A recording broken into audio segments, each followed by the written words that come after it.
روایت ہے حضرت ابراہیم علیہ السلام کے بارے میں کہ انہوں نے اپنی وائف کو جو ہے وہ بادشاہ کے پاس بھیج دیا تھا. تو میرے نزدیک جو اس روایت میں بہت سے مسائل ہیں، بس یہ ہے کہ جتنی آپ کی سمجھ میں آ جائے اچھی بات ہے، باقی نہیں ہے تو اسے لوگوں کے سپرد کیجئے. اس میں اتنا زیادہ پریشان ہونے کی کیا بات؟ ورنہ یہ کہ ان میں سے کسی روایت کے بارے میں بھی یہ دعویٰ نہیں کیا جا سکتا کہ جو کچھ واقعہ تھا وہ فی الواقع اسی طرح بیان ہو گیا ہے. انسانوں سے بہت کچھ غلطیاں اس میں ہوتی ہیں.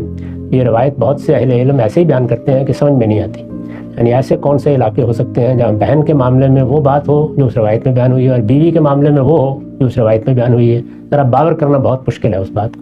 اسی طرح جو اس میں سیدنا ابراہیم کے بارے میں کہا گیا ہے وہ بھی سمجھ میں نہیں آتا، کیونکہ اس میں سے ایک واقعہ قرآن میں بیان ہو گیا ہے، اور جو واقعہ قرآن میں بیان ہوا ہے اس میں تو کسی جھوٹ یا کسی دھوکے کا کوئی سوال نہیں ہے. وہ بالکل بیان واقعہ ہو سکتا ہے. اگر انہوں نے کسی موقع پر یہ کہا کہ انی سکین، تو آخر یہ کہنے کے لیے کیا بنیاد ہے کہ اس دن ان کی طبیعت فی الواقع ماندہ نہیں تھی؟